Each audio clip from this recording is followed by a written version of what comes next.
साहेब, देशाच्या पंतप्रधानांनी आज लाल किल्ल्यावरून जे भाषण केलं, देशाच्या प्रगतीची वाटचाल आणि एकूण आढावा तर या भाषणात होताच, पण युवा शक्तीवरही या भाषणात पंतप्रधानांनी लक्ष केंद्रित केलं. आज देशाचा 80वा स्वातंत्र्य दिवस आहे आणि या दिवसासाठी हा दिवस यावा म्हणून या देशातल्या हजारो लाखो युवा शक्तीनं महात्मा गांधी, पंडित जवाहरलाल नेहरू, सरदार पटेल, मौलाना अब्दुल कलाम आझाद अशा असंख्य सेनापतींच्या नेतृत्वाखाली ब्रिटिशांच्या विरुद्ध संघर्ष केला, बलिदान दिलं, तुरुंगवास भोगला आणि तेव्हा कुठे हे स्वातंत्र्य आपल्याला प्राप्त झालं आणि नरेंद्र मोदींना देशाची पंतप्रधान म्हणून लाल किल्ल्यावरून भाषण करण्याची संधी मिळाली. यासाठी देशाच्या प्रत्येक प्रधानमंत्र्यांनी मोदींसह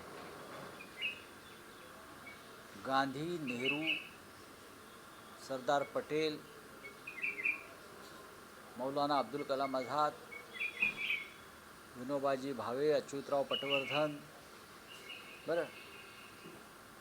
असे असंख्य जे क्रांतिकारक आणि स्वातंत्र्याचे सेनापती झाले त्यांच्याविषयी कृतज्ञताभाव ठेवायला हवा. सध्याचे प्रधानमंत्री हा किती कृतज्ञताभाव ठेवतात किंवा त्यांच्या पक्षाचे लोक त्याच्याविषयी मी साशंक आहे. मोदींचं भाषण मी ऐकलं नाही, पण आपण म्हणतात त्यांनी युवा शक्तीविषयी काही मत व्यक्त केलं. या देशाची जडणघडण आणि या देशाला मोकळा श्वास घेण्याची संधी प्रत्येक वेळेला युवा शक्तीनंच दिलेली आहे.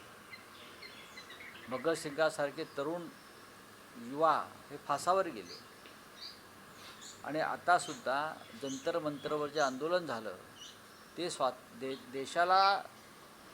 देशाच्या भोवती, स्वातंत्र्याच्या भोवती जो गळफास बसलेला आहे तो दूर करण्यासाठी झाला आणि मोकळा श्वास व्हावा या देशाचा म्हणून झालं.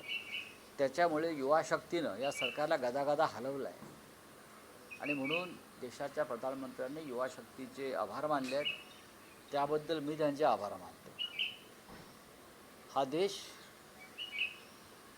कायम युवा शक्तीच्या माध्यमातूनच पुढे गेला. त्याच्यामुळे ज्यांचं वय 75 वर्ष आहे त्यांनी सत्तात्याग करून युवा शक्तीच्या हाती सत्ता दिली पाहिजे. हीच आपल्या देशाच्या स्वातंत्र्याला खरी मानवंदना राहील. त्यांच्या भाषणात आणखी एक महत्त्वाचा उल्लेख आहे की जागतिक संकटाच्या काळात जसे की कोरोना महामारी किंवा पश्चिम आशियातील संकट अशी अनेक संकटं होती, या काळात विरोधकांनी देशात भीती आणि गोंधळाचं वातावरण निर्माण केलं. हे मोदी खोटं बोलतात लाल किल्ल्यावरून. किमान स्वातंत्र्य दिनी तरी खोटं बोलू नये. आज देशाचा स्वातंत्र्य दिन आहे.